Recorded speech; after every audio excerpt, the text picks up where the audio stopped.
Hey everyone, welcome to Discovering a User-Facing Concept.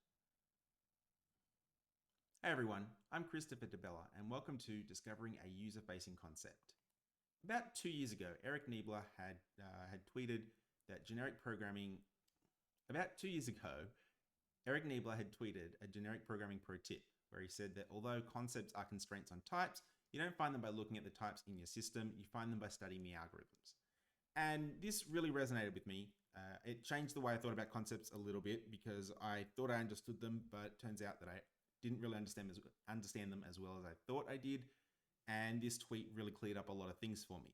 What I found was that it ended up confusing a lot of other people because they'd say to me things like, hey, Christopher, I don't necessarily use the STL algorithms, or what if I want to be making a concept for a specific type? How do I go about that? And that's really what started the idea for this kind of a talk. I wanted to help people learn how they can end up finding concepts in their code.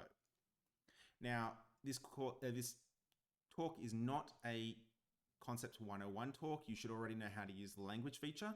If you don't, or you would like a refresher, please go and watch Andrew Sutton's talk, Concepts in 60, everything you need to know about concepts and nothing you don't. Before you come and watch this session. If you already know about concepts and you haven't seen Andrew's talk, you'll probably get by. There'll be a few themes that you'll be missing, but that's really all you'll need. Just an understanding of how the language feature works. Now, if you came in here expecting me to talk about SFINA or meta programming, I don't cover either of those. So this talk will be solely focused on good usage of concepts. This talk is also about generic programming and analyzing algorithms and finding out what their requirements are. It is not a generic programming 101 talk. If you would like a refresher on generic programming or you want to set a baseline, then I suggest you go and watch Sean Parent's keynote from 2018 at Pacific++ titled Generic Programming, where he gives the history of generic programming and it really sets the mood for this particular talk. There are a few people that I would like to thank. Everyone here has provided input in some fashion. I believe I've checked with everyone that their name is allowed to be on here. So thank you to everyone who has provided input. This talk is broken into 3 separate sections with an epilogue if we have time. At the end of every act, I will be pausing for about a minute, maybe a minute and a half, to field questions. Outside those blocks, I'm not going to be taking any questions. So let's get started with Act 1. Now, remember, when this talk was first in its infancy of an idea, people have come to me and said, hey, Christopher, I don't necessarily use the STL algorithms, and I don't necessarily have an algorithm to be writing a concept for. How can I go about using this new feature in C++20? So let's start out by defining what an algorithm is. I've taken 2 different definitions from 2 very popular textbooks, and you don't have to read them right now, but essentially an algorithm is defined as some sort of computational procedure that takes some input and gives us some output. It's just a solution to a problem. That's it. It's a solution to a problem that we apply computationally that maps input to output. Notably, the term algorithm is not restricted to the functions from algorithm and numeric headers. That's very important. If you write a function, it's an algorithm. That's it. So that's the baseline for the definition of an algorithm. Eric is not talking about just what belongs in the algorithm header. The next thing to address is, so what does this mean for my types? Can we write a container or a number concept? And to that, I say, please don't. Concepts weren't designed to classify types like an interface from Java or C#. If you want to question that, have a think about this. When was the last time that you used all the features on CPP references container named requirement? You might be thinking, yeah, I have. Did you use max size recently? Just keep that in mind. Now, one of the reasons why I recommend Andrew Sutton's concepts talk over everyone else's is because he's one of the principal authors of the concepts language feature in C++, and one of the principal authors that started off the Rangers movement prior to Eric bringing that to the committee. So he understands how it's supposed to be used better than most of the people who have talked about concepts. That's no slight against the people who have talked about concepts. It's just that Andrew has an insider's understanding that some of those other people do not have. The next thing we're going to talk about is what generic programming is. So one of the books that I referenced for this particular talk is called From Mathematics to Generic Programming. It's one of the books that Sean talks about in his keynote. Now, they define generic programming as an approach to programming that focuses on designing algorithms and data structures so that they work in the most general setting without loss of efficiency. They then talk about how if you use the STL, you may be wondering about about things like template metaprogramming. Where does that come into it? And they say that is not generic programming. That's simply there to facilitate generic programming. It's the framework in which we build our generic programming in C++, but it's not actually using templates, and template metaprogramming is not generic programming. Essentially, the way in which I draw a parallel here is to object-oriented programming. I say that templates have as much to do with generic programming as classes have to do with object-oriented programming. They facilitate it, but there is so much more to both of these approaches to programming that we need in order to say we are actually following these paradigms. Generic programming also has a very close ties with abstract algebra. Abstract algebra, according to Wolfram Mathworld, is defined as the set of topics that deal with abstract algebraic structures rather than the usual number systems that we deal with on an everyday basis. And then From Mathematics to Generic Programming says one of the remarkable things about abstract algebra is that we can prove results for structures such as groups without knowing anything about either the specific items in the group or the operation. Now, a group is a really abstract way of describing a set with an operation. Steve Downey goes into detail in his talk that happened about an hour ago. It should be online in a little while, so you should be able to go and watch that if you want to know more about groups. I want to come back to this passage. One of the remarkable things about abstract algebra is that we can prove results for structures such as groups without knowing anything about either the specific items in the group or the operation. Now, I'm going to slightly change that so you can draw the connection to. So you can see the relationship with generic programming, but if you blink, you'll miss it. One of the remarkable things about generic programming is that we can prove results for concepts such as ranges without knowing anything about either the specific items in the range or the operation. If I go back and forth, you'll see that I only changed a handful of nouns, and it's still the statement still holds true. This is still very, very true for generic programming.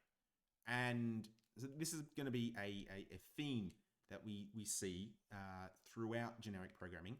One of the ways I like to talk about generic programming is that it's the bridge between abstract algebra and C++, or any programming language, really. It's just felt weird to put programming on two sides that felt a bit imbalanced. Anyway, you may be wondering, do I need a background in abstract algebra to follow what Chris is saying? Thankfully, the answer is no. Thankfully the answer is no. I was horrendous at maths in uni. I failed 2 maths courses and barely passed any of the others.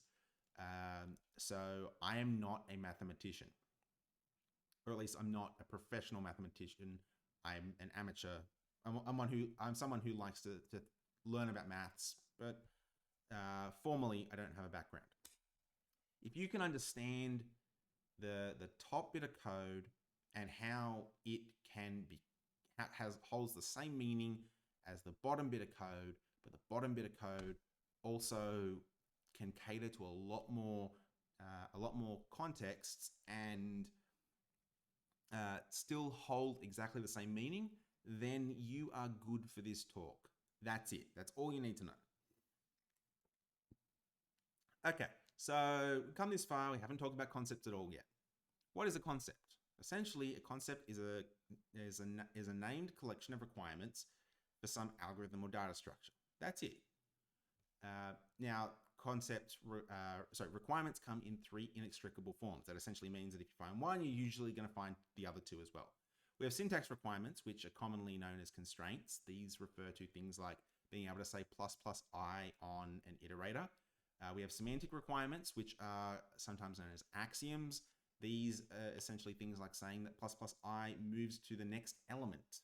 And the complexity requirements don't have a fancy name, but this says essentially that we move to the next element in constant time.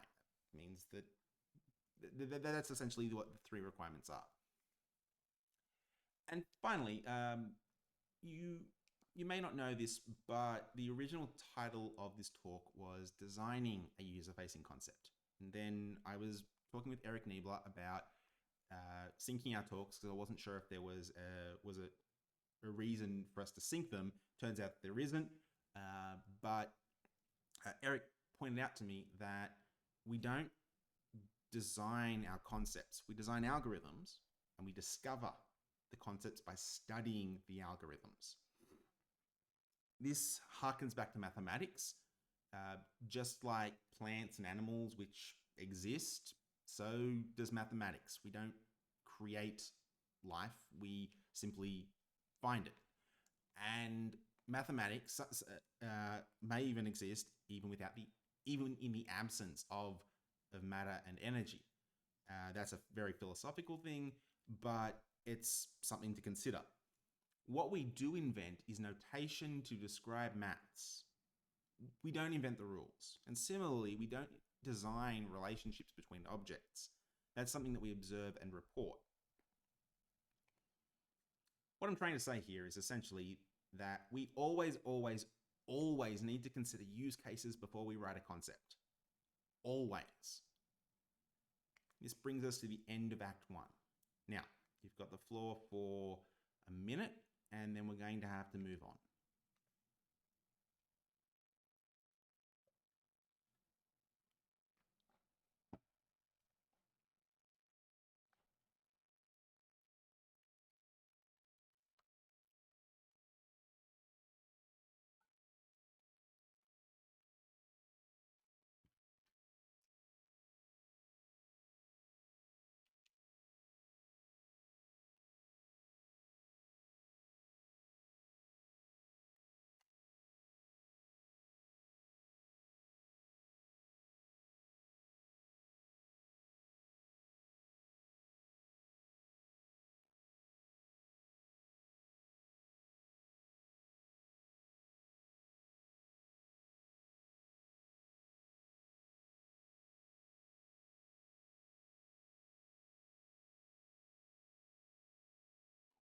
All right, moving on. So this brings us to Act 2. I'm going to start off with a few examples, use cases. Can anyone tell me what the examples are on screen? What's common about them all? As someone has noted in the chat, they're all left folds. Now, for those of you who aren't familiar with what a left fold is essentially where we take an element, where we have a sequence of elements and we're going to process them in some way where we always consider the some sort of accumulator, and we're gonna gather them all and have just a single scalar. It takes a vector and turns it into a scalar. These left folds pop up pretty much everywhere. And so it's quite handy to be able to just say that you want to be performing a left fold. It gives us a way of having something in our vocabulary to talk about. For example, a summation is a left fold, so is a product. That's what the first two examples are. But we can also build a lot of our algorithms out of left folds. For example, the next two are all of and any of. Following that, we have max element, and then the final one is just an example of something that I saw in the paper from Barry Rebson called ranges fold. This paper presents the fold algorithm to the C++ committee for consideration in C++23. We will be slowly working our way to what's proposed. Now, I do need to say here that P2322 is a proposal. That means that it does not guarantee it will ever be made standard. And anything that is eventually standardized may be different to what's presented in this talk. What I'm going to be talking about is not a promise for something in C++ 23, 26, and so on. So, first thing we need to do is take this top piece of code, which is slightly different to everything else in the set of examples, and normalize it. Now, the reason that we're going to be normalizing the code is because when we start to turn this into a generic algorithm, we want to have them all in the same form, so that way we are sure that we are generalizing the same pattern. So the first thing we do is we take the sum plus equals I and product times equals I and turn them into their binary form. So they're going from compound assignment to binary form. But this notation is an infix operator. It means that the operator is in between the operands. We don't want that because that's not how the majority of operations in C++ are written. They're written as functions, which means that we want to have the operator come first and then pass in the two operands. So the way in which we normalize these, and we also have to do this for the logical and logical OR operations as well, is to start using the function objects. And that gets us this nice normalized form. Now, the next thing what we want to do is we want to take a look and see what properties we can see on inspection. That's basically what requirements are available to us.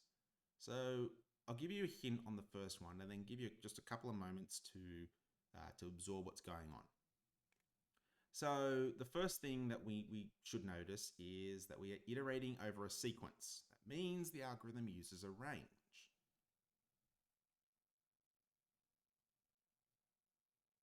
Okay, what else can we see? Well, we are reading what we iterate over. Notice that I is a value that's read from when it's passed into both plus and max. That means that our range needs to be readable.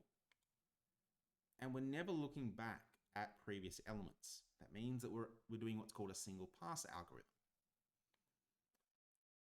And our operation takes two parameters as input and returns something that's directly assigned to the accumulator. Now, the accumulator is the final variable that we're going to be using. In these two cases, it's sum and max respectively. So these are the 5 things that I was able to see on inspection, which means I wasn't using any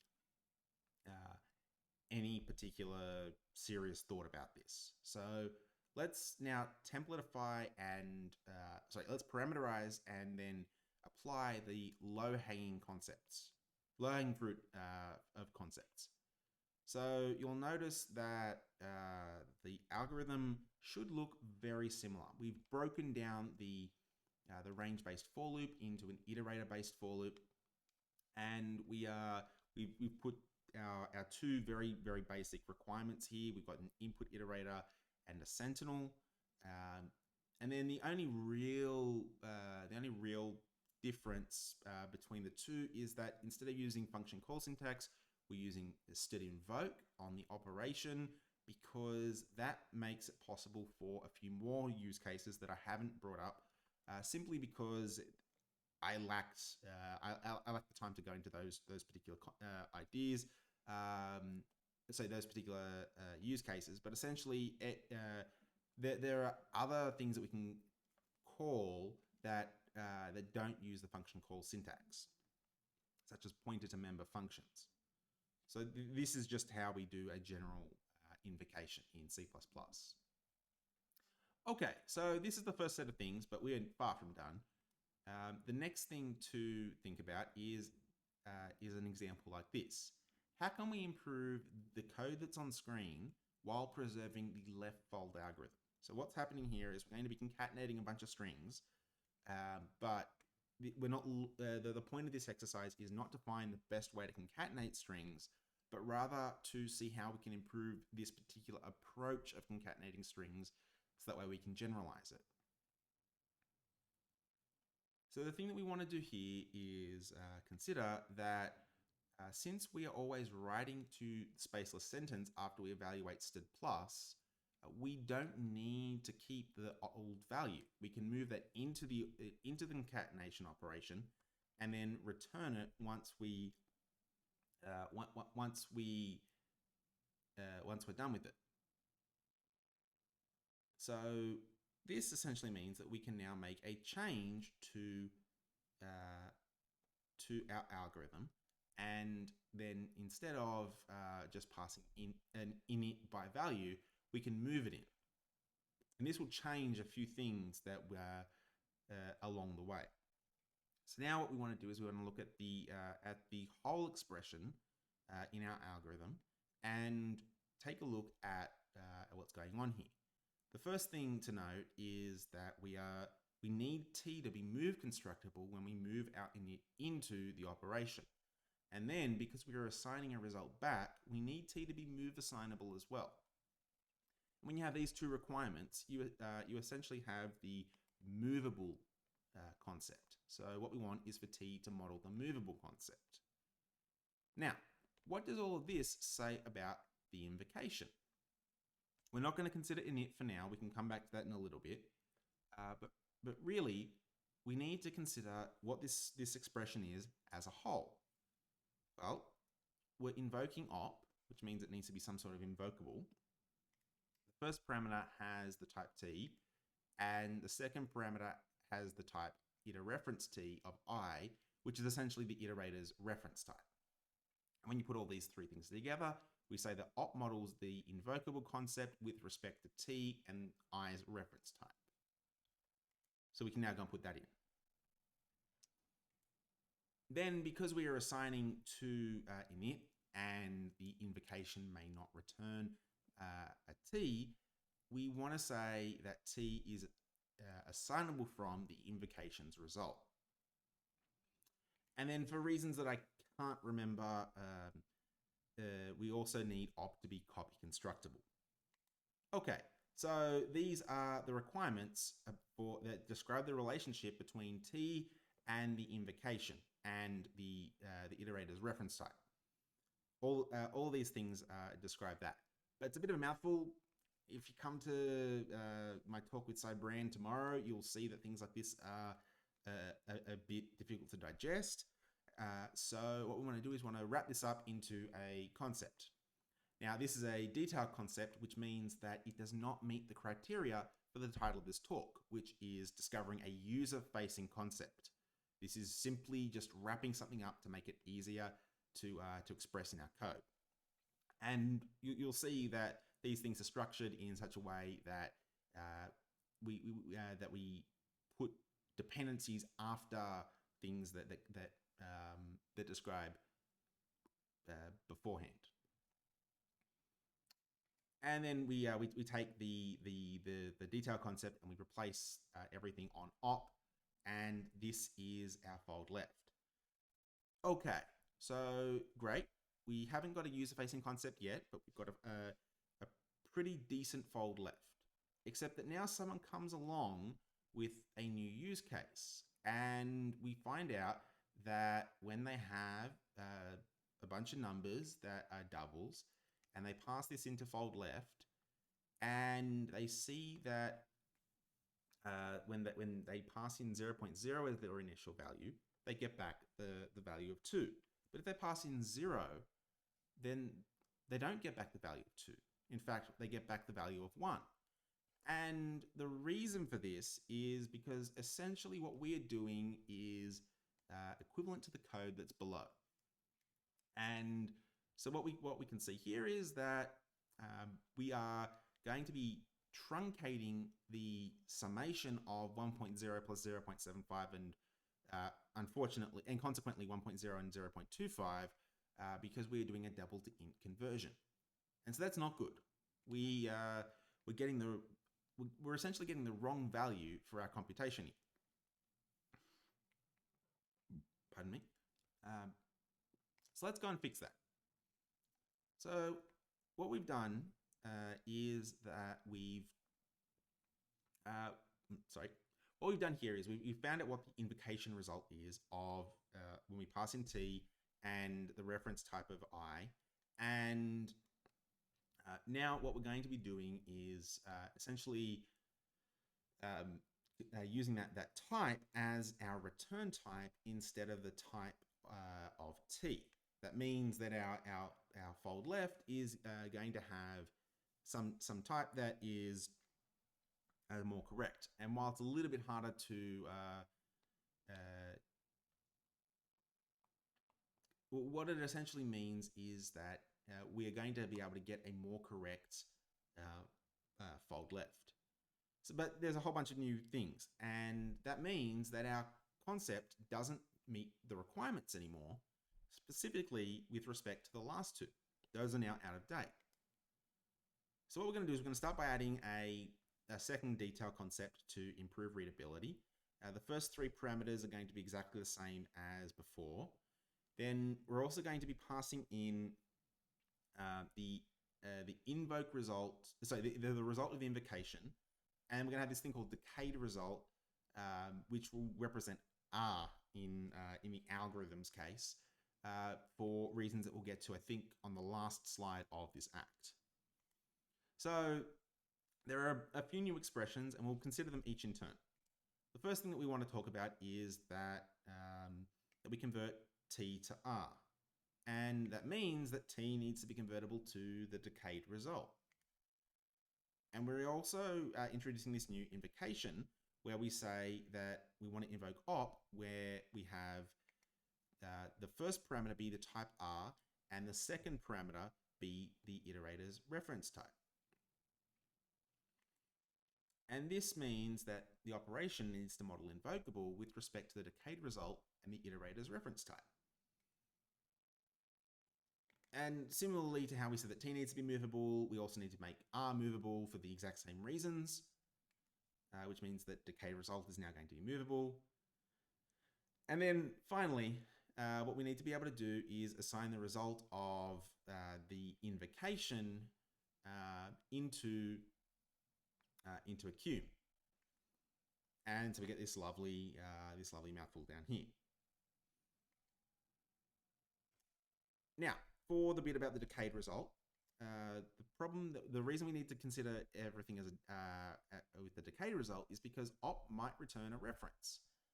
And per the rules of auto, that reference decays, as with anything else that op might be returning that's decayable, it will decay per the rules of auto. So what we need to say is that the raw result is convertible to the decayed result. And so just as with indirectly left foldable, rather than throwing those things onto fold left, we're going to be putting all that into our impl concept, and we're done. Now this brings us to the end of Act 2, but we do have a third act. And so while I'm fielding questions for about a minute, I want to leave you with the question of my own, which is, can we compute these operations on screen faster? All right, I will sit here and accept questions for the next minute.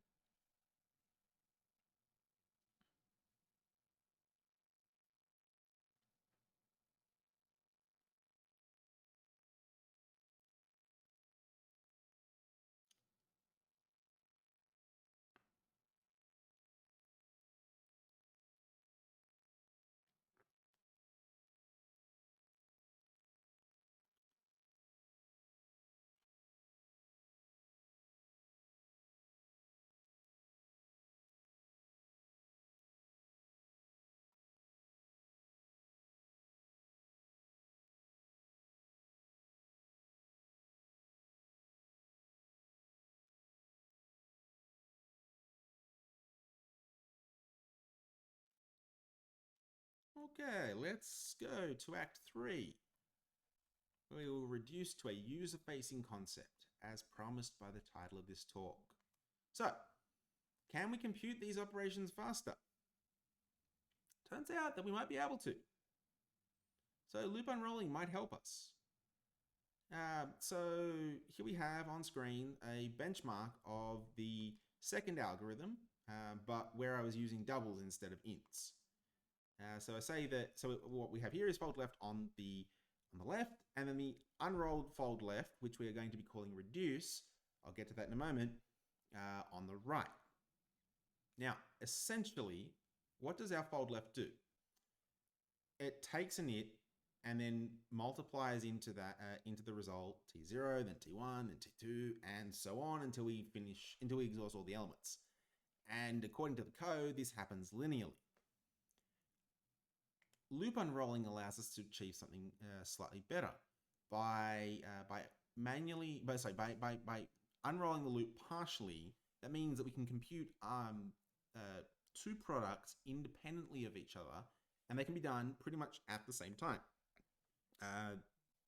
Thanks to compiler optimizations and instruction scheduling, it allows us to do these two things basically at the same time, and then we move on to the step of combining those results, and then we can combine the combined result with a cube, and then we can just consistently loop over that until we exhaust all the elements, but we'll be doing that in a much faster fashion, and that's how we get something like this.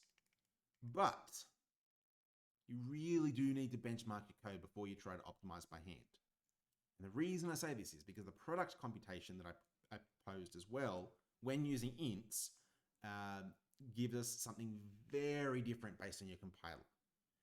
From what I'm able to see, well, actually not from what I'm able to see, well, what we can see from this quick bench stuff on screen is that the GCC product, when we do the unrolling, is faster, but on Clang, the opposite is true. And in fact, the linear fold left is even faster than the gains that we saw with the unrolled loop on GCC. So you need to benchmark this sort of stuff before you go and actually employ it in your code. I'm not saying that this sort of unrolling is always going to be beneficial to you.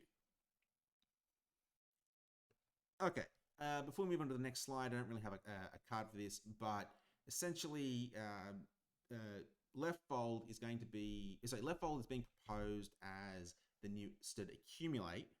But what we're interested in this third act is something much closer to std reduce, because std reduce has a whole bunch of relaxation.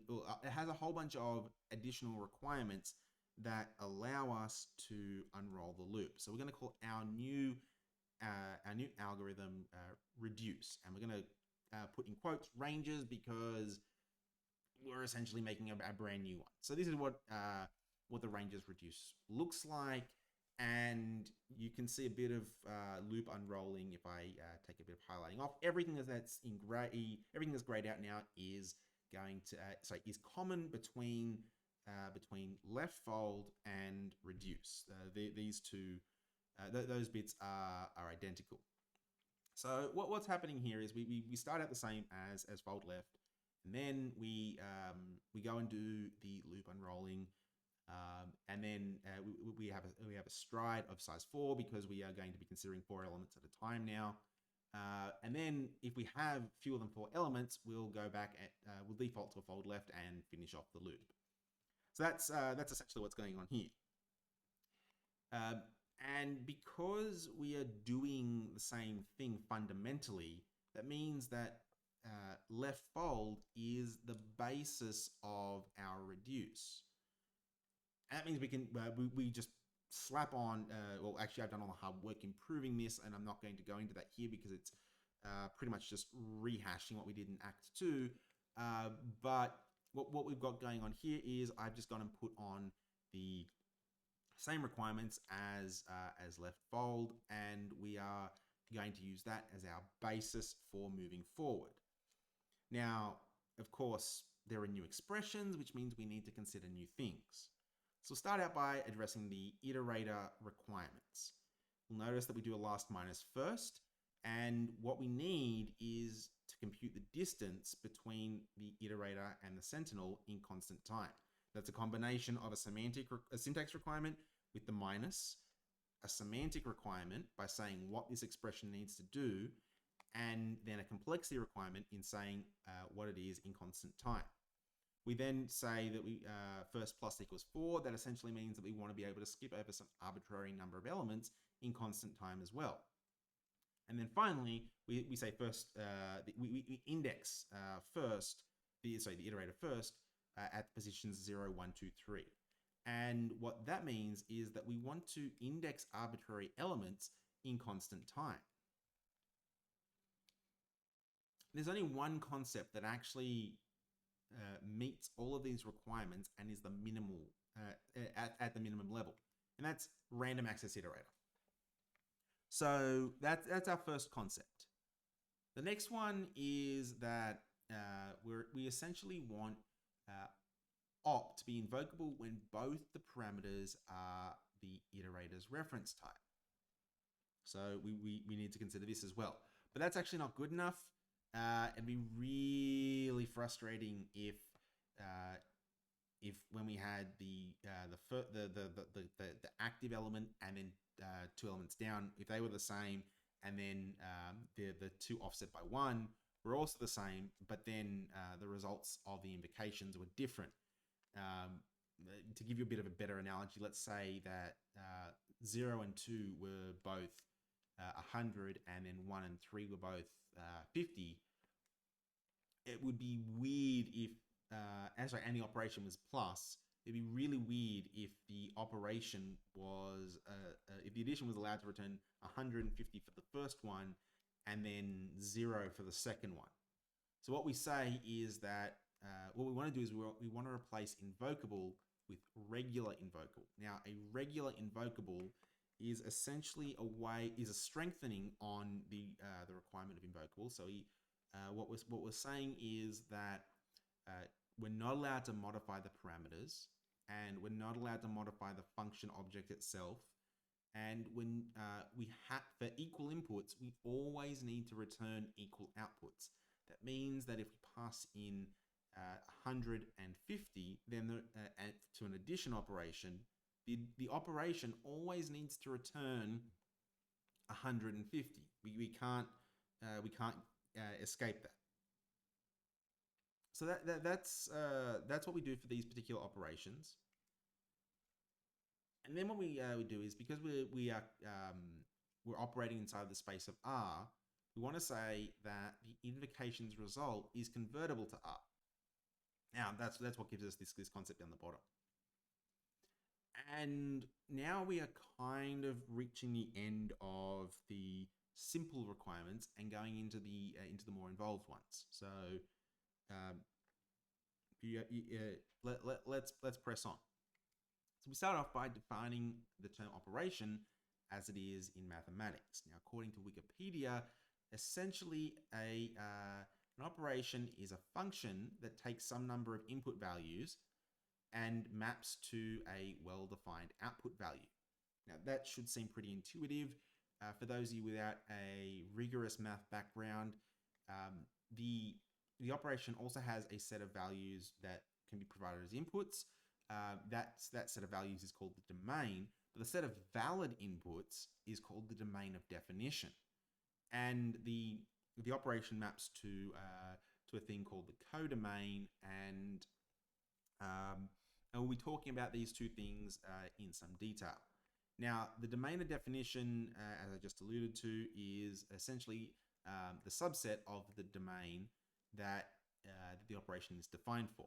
For example, in the real number space, square root is defined, while its domain is the set of real numbers, its domain of definition is the set of real non-negative numbers, and its codomain is the set of real numbers. So that means that the square root of -1 is invalid. Now, what invalid actually means is sometimes context dependent.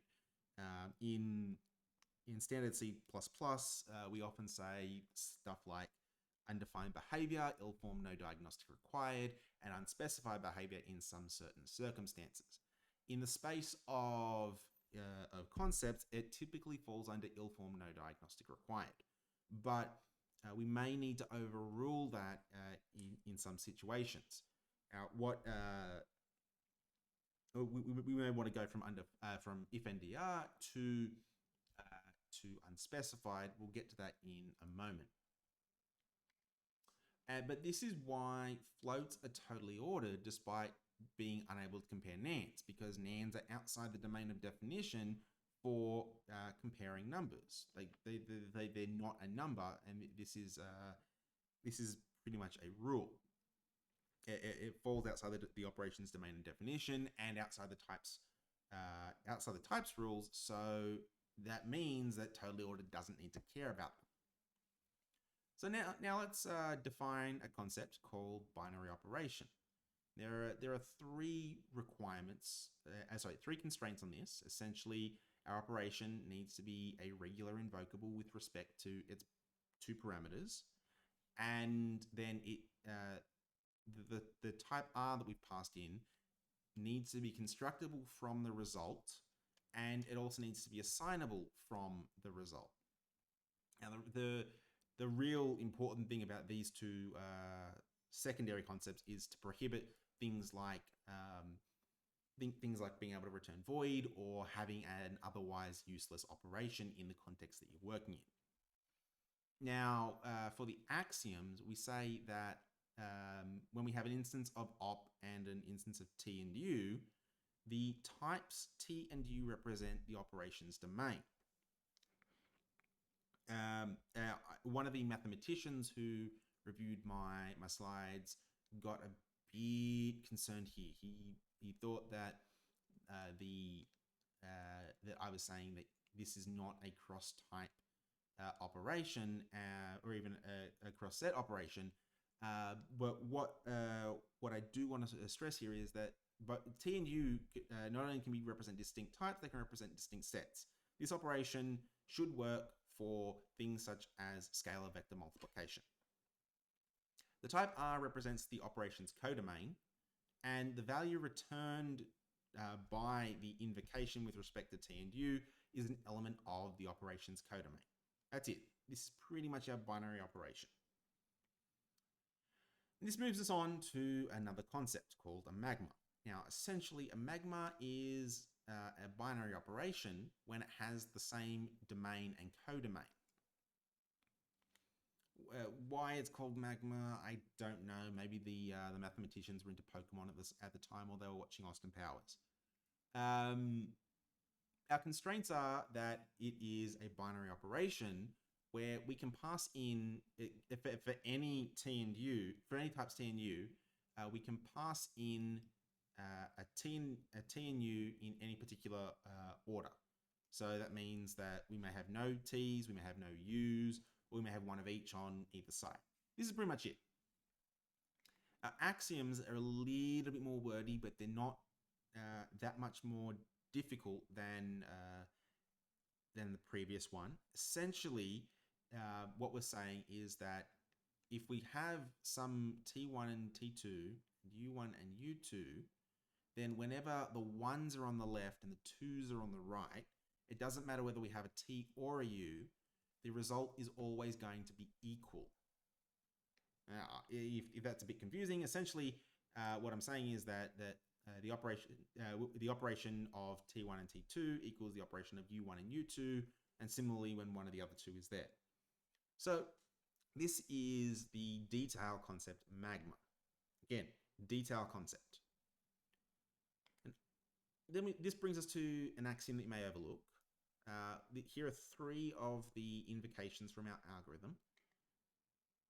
And we'll say that we are considering a reduction on the values 1, 2, 3, and 4. And our operation is going to be addition. Now, when we do 1 plus 2, we get the value 3, and we'll put that in an X. And then if we do 3 plus 4, we have 7. We'll put that in Y. Pardon me. And then when we want to compute the sum of X and Y, we get 10. We'll put that in Z. Now let's do the exact same operation, but what we'll do is we'll do it slightly differently. We'll add 2 and 3 together, which gives us 5. So we'll put that in x. Then we'll do x plus 4. So we're immediately going to use x. And so x plus 4 is 9. We'll put that in y. And then finally, we're going to add 1 and y together, which gives us 10. So this is a second way of doing the exact same operation. Okay, let's change our operation to subtraction.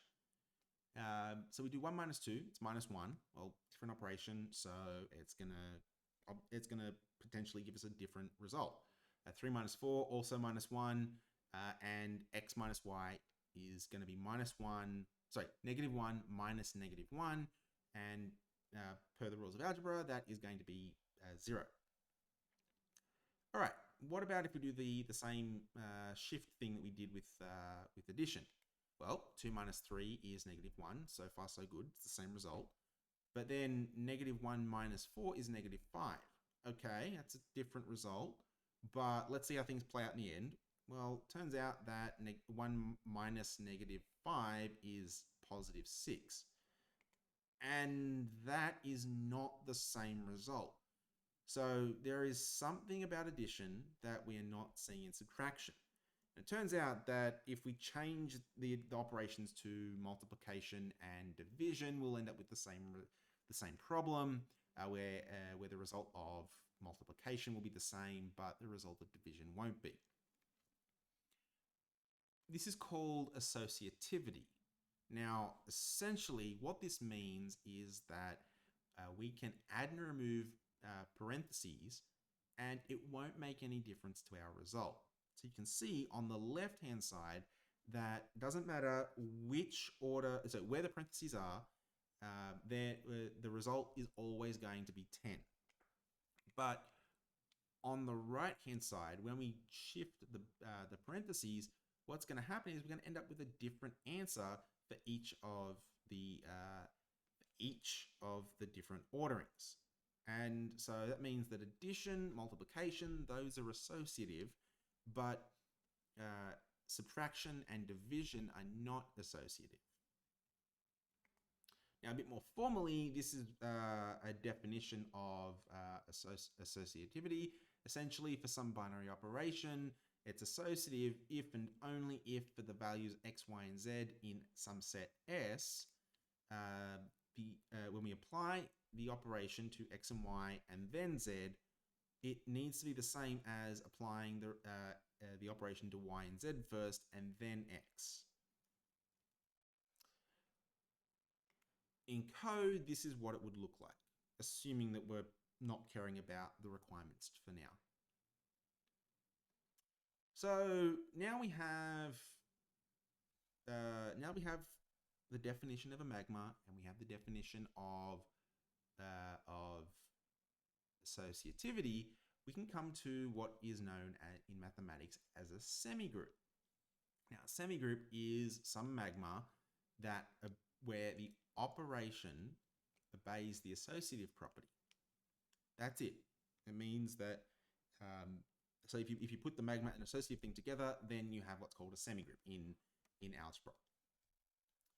So let's start with the constraints. We say that a semigroup is a magma when we can pass in a T and a U.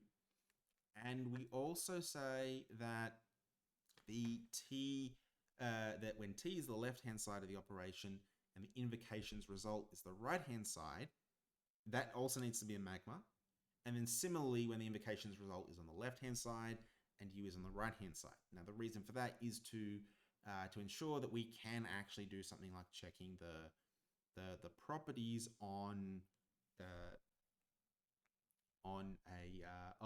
checking the property of associativity. The axioms are there's only one axiom. Essentially, what we're saying is formalizing the definition of associativity for our concept. So we need to be able to invoke the operation of T1 the operation on T1 and U2, and then invoke when we invoke that with a on the left and a U3 on the right, that will equal shuffling around the parentheses and the values um, on the right hand side that we see over there, where we have these things, and then T1 needs to equal U1, and T2 needs to equal U2, and T3 needs to equal U3. That always needs to hold. And so now we can go back to our algorithm and apply these things. So we said that we wanted a random access iterator, so we put that onto this particular overload of the reduction. Then we add a semi-group where the two parameters are the reference type. Sorry, where the iterator's reference. Then we also pass in when we pass in R as our two parameters, which is what we've highlighted here. That's essentially what these three things are representing. So what these two things are representing. Okay, so that brings us into Act 3. I'm not going to entertain questions here because I have an epilogue, and we have time for the epilogue, which is basically me anticipating a bunch of your questions, such as, why are some concepts public while others are private? Well, that's a great question. I didn't draw attention to the fact that semigroup doesn't have the word detail in it, except for when it uses the magma concept. This is our public concept. We have a user-facing concept. In fact, you may not have noticed this, but the concept binary operation doesn't happen to be in a detailed namespace either. So why are those two particular concepts the public ones, whereas things like magma and indirectly left foldable private? The reason for this is because concepts that are very specific to situations don't deserve to be their own public user-facing concept. Yes, they can aid documentation, which you'll learn about tomorrow, but they don't actually serve anything and shouldn't be available for users to touch. With modules, that becomes a lot easier to prevent.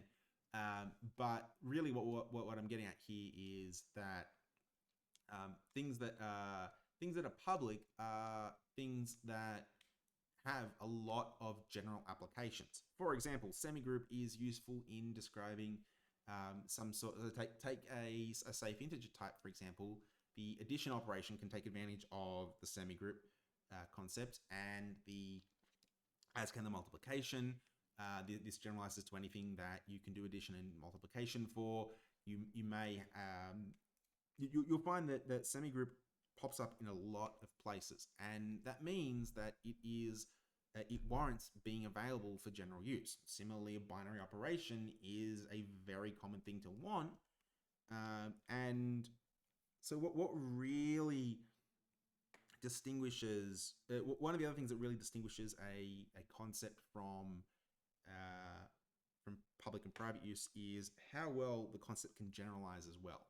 So if the binary operation concept doesn't necessarily generalize entirely, and we can come up with something even more general, then it should be relegated to being a detailed concept. So that I'm going to leave that as an exercise for you. Should the binary operation concept, which is currently not in the detail namespace, actually have been in the detail namespace? Okay, this brings us back to, can we write a container or number concept? Now, I mentioned at the start of this talk that concepts are not the same as interfaces. You can't do you can do a lot of things with a number, most of which are not necessary all of the time. And so that means that saying a bunch of things, grouping a bunch of things together and saying, well, this represents a class of types like a number, is not what concepts are about. Concepts and interfaces are very distinct things, and while they do have a bit of overlap, they don't achieve the same things. You don't get to, you don't end up, the way in which you derive a concept and derive an interface are very different approaches, and they are ultimately solving different goals. They just have some overlap. Now, in the space of containers, a concept that concerns itself with inserting elements into a range is far more useful than a vague container concept, but this area hasn't been explored very well yet. So if someone does want to see useful concepts in the container space, think about the operations that the ranges concepts don't offer, and that can be that would be very useful to a broad use of a broad set of algorithm usage. That's all I really have to say on that. But it does have the knock-on question of, well, if we're not going to have these container and number things because those are interfaces, what can I put on my types? And so what I really have to say here is that it's the same as functions. You need to think about what's critical for your type to participate in its critical algorithms. And working this out isn't always clear on inspection. You may need to derive it from first principles, which, as an exercise, I'm going to leave for you to derive why all range adapters require the input range concept on the type that they adapt. It seems intuitive, but actually coming to a rigorous understanding of why that's the case isn't necessarily something that you'll be able to get like that. Or at least I wasn't.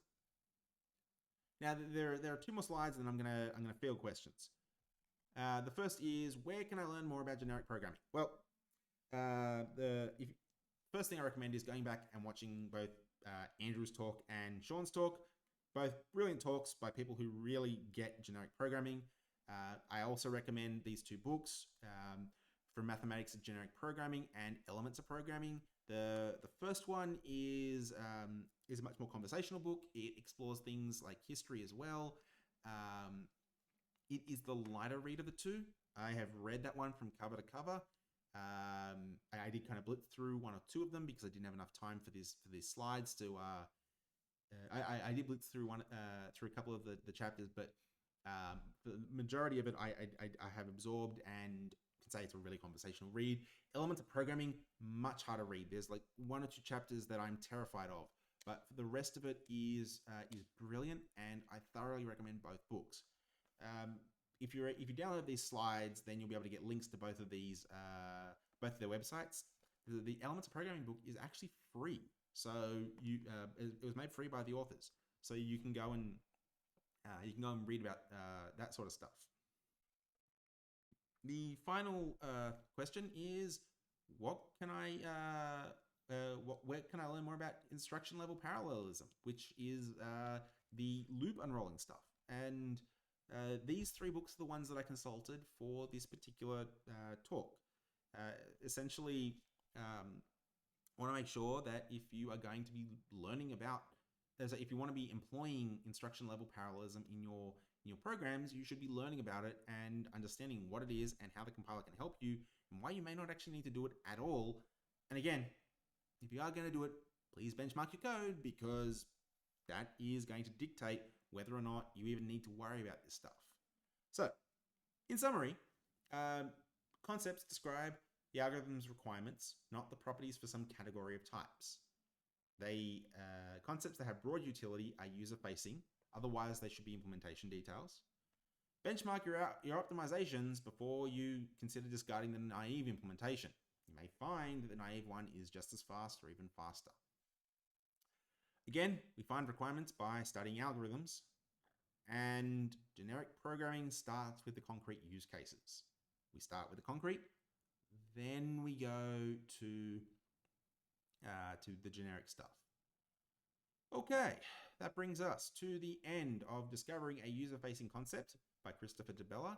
Thank you so much for watching, and I will start addressing questions in the just over 30 seconds that I have left, and I will be hanging out in Gathertown for the remainder of the break. We'll then, and I wish you a happy CPPCon.